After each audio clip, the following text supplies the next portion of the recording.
Jai. Om Namo Narayanaya to revered Prarajika Ishtaprana Mataji, Dr. Usha Vastare, and loving devotees. It gives me great joy to welcome you to our special program to celebrate Women's Day. Shri Sarada Devi says, never fear, God is ever looking after you. Do his work and practice spiritual disciplines. A little work daily drives away idle thoughts from the mind. We are very happy to have Dr. Vastare as our guest speaker this morning. Dr. Vastare is an international speaker, renowned neuroscientist, teacher, writer, and social worker. She presents papers at international conferences and has been interviewed on several TV and radio channels in India and the US. Her interest is to bring science and spirituality together for holistic living. Kindly note that if time permits, there will be a question and answer session after the talk. Dr. Vastare's topic is Balancing Roles and Responsibilities as Guided by Shri Sarada Devi.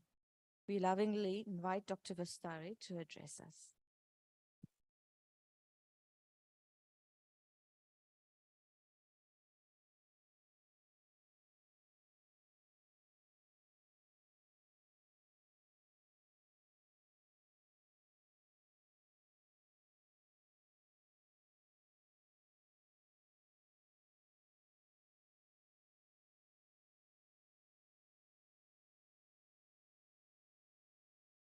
पकाय च धर्मस्य सर्वधर्मस्वरूपिणे अवतारवरिष्ठाय रामकृष्णाय ते नमः। पवित्रं चरितं यस्याः पवित्रं जीवनं तथा पवित्रता स्वरूपिण्यै तस्यै कुर्मो नमो नमः। My loving pranams at the feet of the Holy Trio. My loving pranams to Mataji and followers of devotion and seekers of knowledge. The topic I've been given, as you see, it's balancing roles and responsibilities as guided by Sri Sarada Devi. We understand balancing roles and responsibilities. As long as it's guided by Sri Sarada Devi, our Holy Mother, we are going to be safe. Not only are we going to be safe, but we're also going to be successful. What do I mean by this statement? We will see. For this, I have chosen one message. A single message of Holy Mother is enough to carry us through this life. And that message is the mind will eventually turn into your own guru. This is the highest knowledge that one can get, the highest jnana. And it's not just dry intellectual knowledge. Holy Mother has shown this by putting into action in her life. And when we do this, that purifies our mind. And we also have to have a level of purification of mind to be able to do this. And importantly, especially with respect to the topic today, we need to love the work that we do. We need to love the role that we are playing. This, we will look at it from both Vedantic perspective and neuroscience perspective. Holy Mother stands for the highest kind of womanhood, which commands equality and liberation. And this equality and liberation is not based on the modern feminism, but on spiritual oneness with all beings as represented by our Vedantic tradition. This is what I call as spiritual feminism. And the focus for today, the Women's Day here, that I'm so privileged to be celebrating with you all today, is on balancing roles and responsibilities and attaining the goals by utilizing one's own innate potential to the fullest extent possible. This again, we're going to look at it from Vedantic and neuroscience perspective. So it's about the roles and responsibilities and figuring out our innate potential. What are the roles that we play as women? Could be as a mother, a sister, wife, a friend. And the responsibilities we might have is about caring, nurturing, even making a difference financially for the family, earning as an earning member, and maintaining everything with equanimity at home. When we do this, we know it makes a huge difference in the lives of people around us. So what is the potential that we have? All of us have the innate potential, which is, whether we know it or not, we have more than 1 billion brain cells. And each brain cell or a neuron can communicate anywhere between 10,000 other neurons to up to 1 lakh or 100,000 other neurons. That kind of communication is so powerful. And we have many different qualities or functions of mind, which I call powers of mind. It could be our discerning power to differentiate what is good and what is evil. It could be our willpower. Could be our self-awareness or the free will. These are the powers of mind that only humans have, and no other animal species has to the extent that we have these powers of the mind.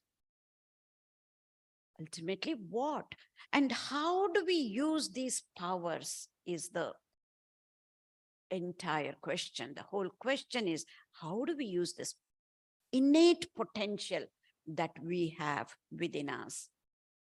We need to remember, and we know, and we already do this. This is to make a difference in people's lives. That reminds me of Swamiji's statement saying that you become the master of your mind. When we master our mind, that also purifies our mind. Not only that, he goes on to say further that you should work like masters and not as slaves, but work incessantly, but don't do a slave's work. We will see what I mean by this statement from a neuroscience perspective. And why? Why is it not possible to work like masters? And why is it not possible to master our mind? And neuroscience says that without any exception, we are all hardwired for biases. And one of the biases, we call that very simply negativity bias, which results in what we call as automatic negative thoughts. As the picture depicts, it's an acronym, ANTS, automatic negative thoughts. What happens because of this negativity bias? There is an accumulation of automatic negative thoughts or ands, wherein anything that is negative in our mind, be it may a thought or an emotion or a feeling or a memory or a perception or a negative experience, sticks like Velcro in our minds, whereas something that is positive gets washed off. As a result of that, we get into these errors in our thinking patterns. And let's just focus on two errors in our thinking patterns, which are defending ourselves and blaming ourselves or external circumstances or blaming people. We need to watch out for all these errors in our thinking patterns, and especially defending and blaming, because these are later on become our hardwired habits. When there is an accumulation of automatic negative thoughts, what happens? The mind acts like a pendulum going back and forth between past and future. And we look at past with regret, and we look at future with anxiety and pessimism. And whatever is happening in the present moment is not satisfactory to us. And so we start blaming and defending in the present moment.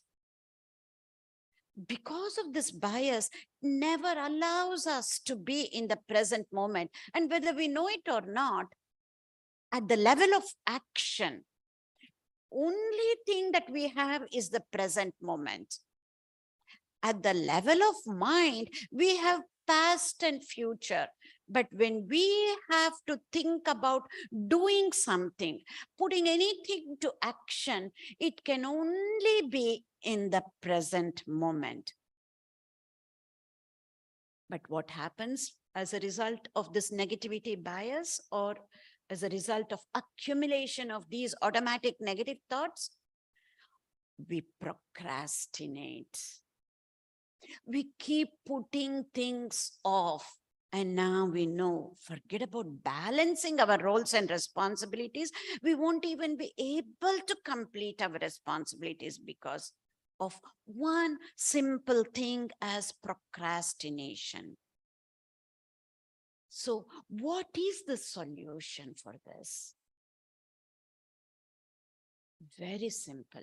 All we need to do is to prevent procrastination. That we can do by overcoming our automatic negative thoughts. And secondly, we need to have an attitudinal shift towards whatever we do, towards our role, towards our responsibilities, towards whatever we do. We need to have an attitudinal shift. I'll just go a bit deeper into each of this two solutions, and then we'll be able to understand what I mean by this. How do we prevent procrastination?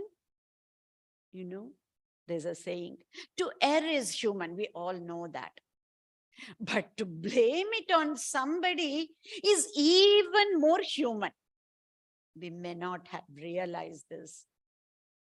So all we need to do is to figure out this blaming either could be the cause of procrastination or it could be the result of procrastination. Either way, blaming is the culprit, because that is what leads to or result of procrastination. So all we need to do is to take care of just two types of thoughts: blaming and defending. If we can be aware of those blaming and defending thoughts and stop them by increasing our self-awareness, this is how we can prevent procrastination. The second solution, as I said, is the attitudinal shift. All we need to do is just do whatever we need to do. not think twice about it.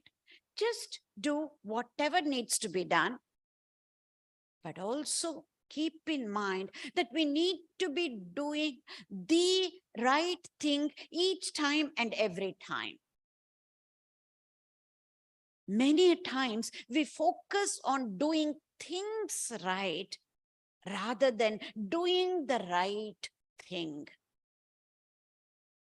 If we keep doing the right thing, this is what leads to Holy Mother's message that our mind can become our own guru. So just leading, just doing leads to self-discipline. This is like icing on the cake, bonus. So what is that self-discipline? If we keep doing the things that we need to do, leading to self-discipline, which is nothing but doing what needs to be done, when it needs to be done, even when you don't feel like doing it. So just doing it is another technical word. Scientific word is what we call as being mindful. The other solution, what is the attitudinal shift that we need to think about? Karma, as you know, any action is nothing but karma. There are many, many meanings for karma. But the simplest meaning, the meaning that we need to take here to make that attitudinal shift is we need to convert anything that we do, any action, which is nothing but karma, into karma yoga. When we do this, this is where we become masters of our mind and not slave to our instincts. I don't need to go into detail about what karma yoga is for this audience, and that too not today, maybe a topic for another day. But converting any action, karma, into karma yoga is the shift in our attitude that we need to make to prevent procrastination. So karma resulting in karma yoga or converting into karma yoga. Scientifically, this is what we call it as the stage of evolving. When we look at any action as just an action, oh, it is my duty, it is my responsibility that I have to do, we are what we call it as quote unquote in the survival mode. When we take that responsibility or action as a way to be evolving, that is the whole crux of converting any karma into karma yoga. There is a prerequisite for this. It's not so easy to convert any action into karma yoga.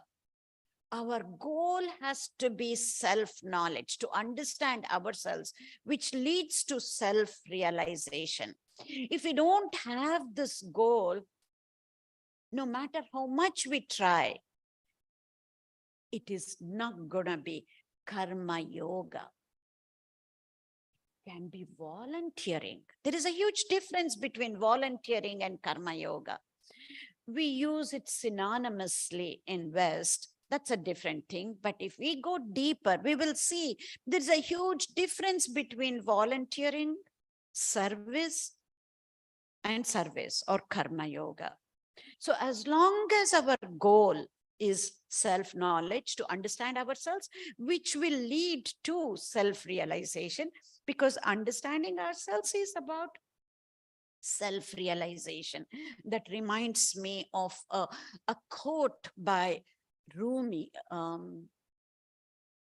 mystic, Sufi mystic Rumi. He says, I went looking for God. I only found myself.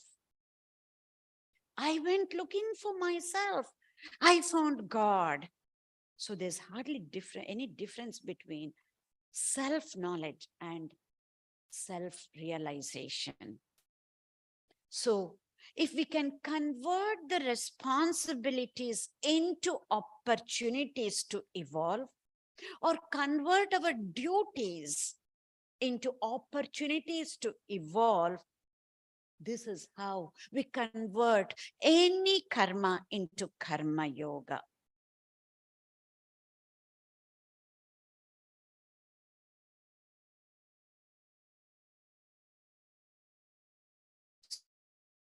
So,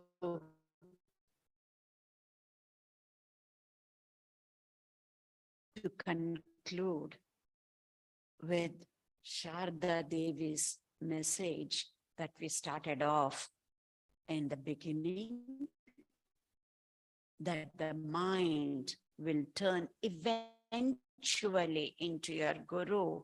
I will depict swings in the context. Holy Mother's message is nothing but scriptural knowledge. She says it in very, very simple terms, but it's Vedantic message. And combine it with the neuroscience aspect. I would like to end with a story. The story of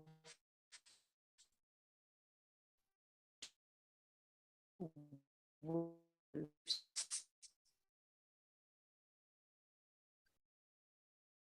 In this short story, a grandfather describes to his grandson his internal battles by exposing fight within him, one being a good and the other in greed, false pride versus kindness, humility, and love occurs in each and everyone's mind. Keeping this parable in mind, depending on which wolf we feed, we can balance the roles and responsibilities.